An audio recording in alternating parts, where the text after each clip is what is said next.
It was New Year's Day, 2007. Everyone was joyful, passengers, air hostesses, and ground staff greeting each other Happy New Year, and looking forward to the brand new year with hope. But within hours, the darkest nightmare struck them in the most unexpected way. A Boeing 737, which started normally as a routine flight from Surabaya to Manado in Indonesia, suddenly vanished over the sea with 102 people on board. Search teams scoured land and sea for days, but there wasn't a single trace. 3 weeks passed, and one day a faint signal from the black box appeared deep in the Makassar Strait. Everyone thought the mystery was about to end.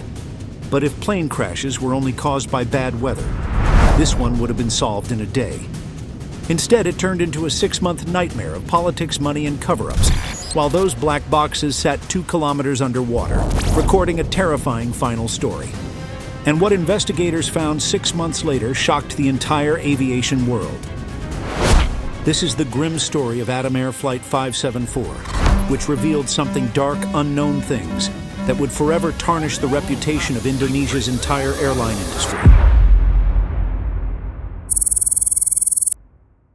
The early 2000s were a golden time for Indonesia's airline industry. Within just 7 years, the number of passengers became 5 times. Air travel had become cheaper, and new airlines appeared almost every month. One of them was Atom Air, a budget airline launched in 2002. Atom Air was not just a company, it was basically a family empire. The airline grew faster than anyone expected. Within 4 years, Atom Air had 25 Boeing 737s and had become the fastest-growing airline in the country. But the way it grew raised many eyebrows because there were enough reasons. Atom Air was accused of false advertising, calling 15-year-old planes new and making claims that were hard to believe. Among Atom Air's fleet was an 18-year-old Boeing 737. On New Year's Day 2007, this very plane was numbered 574 and scheduled to fly from Surabaya in eastern Java to Manado on Sulawesi Island. It was supposed to be a routine 2-hour trip. In command was Captain Refri Widodo, a 47-year-old veteran pilot with more than 13,000 flying hours. His co-pilot, First Officer Yoga Susanto, had about 4,000 hours. Together with 4 flight attendants and 96 passengers, there were a total of 102 people on board.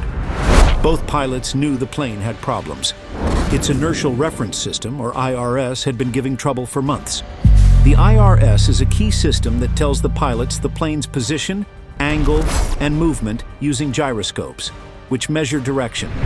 Each pilot has their own IRS, and they work together to guide the flight management system, which shows where the plane is on a map. But the issue was, in this plane, the 2 systems often disagreed. One would say the plane was here, the other would say another point. This is an alarming problem. Pilots had also reported it many times, but the airline's maintenance team never seemed to fix it. And this time, too, Atom Air Flight 574 took off from Surabaya, with that problem at 1:59 p.m. local time. It was supposed to fly northeast over the Makassar Strait to Manado. But soon, the same old IRS problem returned, as expected. The 2 navigation screens began showing different positions, and the pilots needed to figure out which one was correct. On air in just a 2-hour flight, it's a daunting task. By 2:28 p.m., Captain Widodo noticed a 28-mile difference between the 2 systems. They didn't know which one was right. Meanwhile, the autopilot had also been following one of the systems, and unfortunately, it was the wrong one. The result? The plane had slowly drifted off course, and the controllers in Makassar noticed this.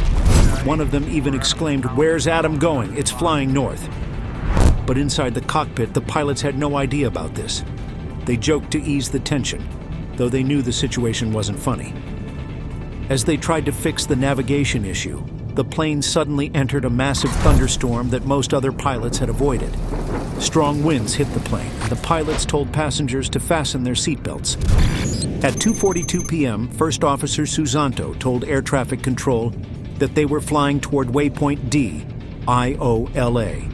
But the crosswind, which is the wind blowing sideways, was extremely strong, around 74 knots, which is more than 100 kilometers per hour. Even worse, they had no clear idea where they actually were. So the confusion grew inside the cockpit. Their voices became tense. They argued, cursed, and shouted over the storm noise. Because the systems seemed to be failing, and their instruments no longer matched what they saw outside. By 2:47 p.m., which means just 5 minutes later, they decided to look for help in the Quick Reference Handbook. It's a guide pilots use when something goes wrong. They searched for the IRS fault procedure, but the fault light on the control panel wasn't on, which confused them even more. Widodo suggested that maybe they could turn one IRS off, but Susanto wasn't sure of it. The cockpit was now a mix of stress and noise, with lightning flashing outside and alarms occasionally beeping. After 7 more minutes, at 2:54 p.m., air traffic control instructed them to fly east on a heading of 70 degrees to Diola. Because radar showed they were drifting farther north, remember? They had earlier said they were already heading to Diola, but they were on a completely different angle. Now the pilots were sure that they were badly off course. The first officer finally confirmed the new heading, and the plane started turning back. A minute later, the controller told them their exact position, 125 miles northwest of Makassar. They could have used this to check which navigation system was correct, but it's unclear whether they understood it. Instead, they continued troubleshooting the IRS system. So let me give you a quick overview of how it works. Otherwise, you'd find it hard to understand what will happen next. Each inertial system has 2 modes, navigation NAV and attitude ATT. In navigation mode, it tracks both direction and position. In attitude mode, it only shows how the plane is tilted up, down, or sideways. The handbook said that if one IRS fails, the pilots can switch it to attitude mode, but they must hold the plane straight and level for 30 seconds, so the system can relearn which way is up. During this process, the autopilot disconnects, the pilot's screen goes blank, and the plane must be manually controlled. So, no doubt, it's a delicate maneuver. At 2:56 p.m., Captain Widodo told the first officer to switch his IRS to attitude mode. Susanto asked which system was faulty, and Widodo told him it was the right one, his side. Susanto turned the switch. Immediately, his screens went blank. The autopilot disconnected, setting off a loud alarm. The pilots silenced it after a few seconds, but now no one was flying the plane. Captain Widodo seemed unaware that he needed to take full manual control. The result was dangerous. All this time, the autopilot had been correcting a small rightward pull in the plane's wings. But now, without autopilot's correction, the aircraft began to drift and roll to the right.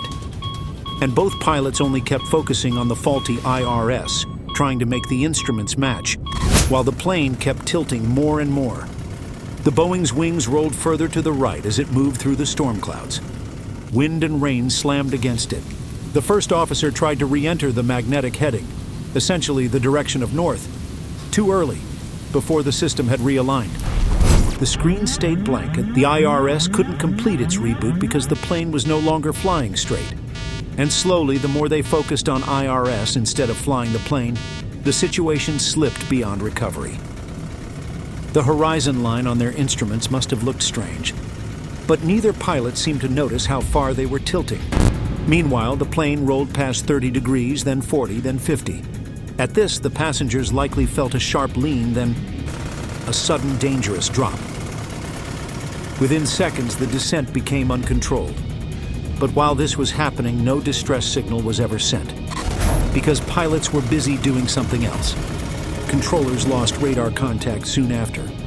Finally, at 2:58 in the afternoon, the warning voice inside the cockpit began to shout again and again, "Bank angle! Bank angle!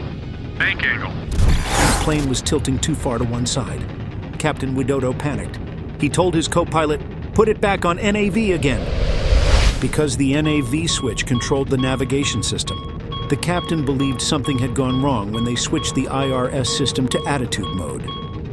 As the angle of the bank crossed 35 degrees, the wings began to lose lift, which meant they couldn't keep the plane up anymore. The nose started to drop and a chime sounded. The plane was falling from its assigned altitude of 35,000 feet. Captain Widodo shouted again, "Don't turn it, this is our heading." But by then they were already banking past 50 degrees. Within seconds, the aircraft kept rolling until it flipped almost upside down. 100 degrees bank angle. At this point, the wings stopped producing lift entirely. The nose dropped even steeper. The plane went into a free fall. Realizing what was happening, Captain Widodo pulled the control column sharply to pull up. But because the plane was upside down, pulling up only pushed the nose down harder. Just imagine the situation. This was kind of a point of no return. The aircraft dove toward the ground at terrifying speed. The G-forces, the physical pressure caused by gravity during a sharp descent, threw everyone deep into their seats. The plane's alarm screamed and the overspeed warning clacked rapidly. They were traveling almost at the speed of sound, Mach 0.9, which is nearly 1,000 kilometers per hour. "Pull up! Pull up!" shouted First Officer Susanto again and again in fear. But it was useless. The plane was pulling 3.5 times the normal force of gravity. It couldn't handle that stress. Two loud bangs echoed through the cabin as the horizontal stabilizer, a vital part that keeps the tail balanced, tore off. The plane plunged at 53,000 feet per minute. Then the cockpit went silent, except for the deafening roar of air. At 9,000 feet, both black boxes stopped recording. And after that, nothing more was ever heard from Atom Air Flight 574. It was already doomed, and within moments, the plane simply vanished from the radar. At the Air Control Center in Makassar, 10 long minutes passed before anyone noticed that. They tried to contact the pilots by radio, but there was no reply. For 2 hours, they asked nearby airports and other planes to call Flight 574, hoping it had diverted somewhere safely. But the plane had disappeared into thin air and nobody knew what had happened to 102 people on board.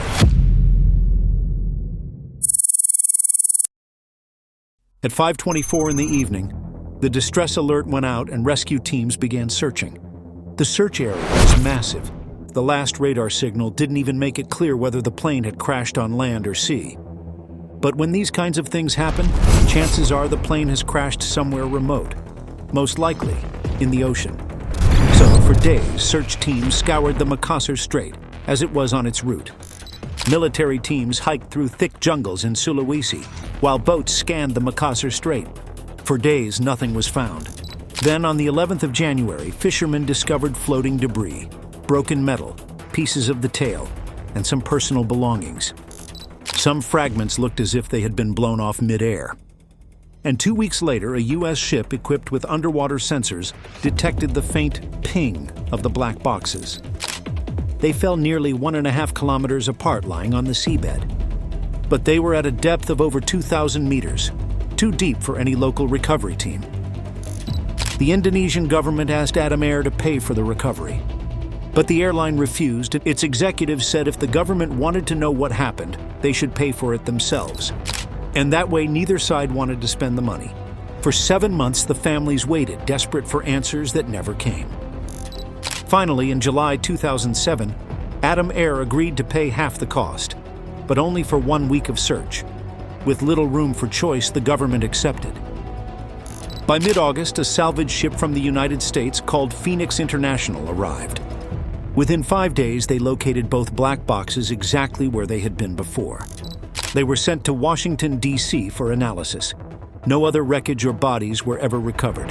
The impact had been so violent that everyone on board likely died instantly. When investigators opened the black boxes, what they found was terribly shocking. The pilots had entered the correct coordinates before takeoff. But right after they were airborne, the two IRS systems started to disagree on their location. The autopilot began following the wrong one, slowly guiding the plane off course. About 20 minutes later, a caution light probably appeared. From that moment onward, both pilots became obsessed with fixing the problem. In aviation, this is called spatial disorientation. This is a condition where pilots lose their sense of direction because their inner ear and instruments give conflicting signals. As I stated earlier, if the IRS fails, pilots are trained to handle the plane manually. But the Atom Air pilots never did that. Instead of dividing duties like one flying the plane, the other troubleshooting, both of them focused entirely on the malfunction. For 30 minutes, neither noticed that the plane was drifting off course and flying into a thunderstorm. Air traffic controllers tried to call and redirect them, but they barely responded. The cockpit voice recorder revealed how confused the pilots were. They were only into the IRS as if their life depended on it, and nothing else mattered. The IRS warning light, which should have turned on, didn't. That threw them off completely. They followed the wrong checklist, which said to keep the plane level for 30 seconds after switching modes. They didn't realize that doing so disconnected the autopilot. But when it did, an alarm sounded. Still, it didn't wake them up to the reality. Instead, one of them just switched it off, likely by reflex, without even realizing what it meant. So the autopilot was gone, and the pilots were also absent. The plane started rolling gently to the right, just 1 degree per second. But over time, that small tilt grew worse. Still, they kept trying to fix the system instead of flying manually. When the bank angle warning blared, the captain tried briefly to level the plane, but went back to pressing buttons. By the time he looked up again, the plane was tilting over 100 degrees. Then he made the fatal move. He pulled back while upside down. The aircraft dived, and there was no coming back. The investigation didn't stop at the cockpit.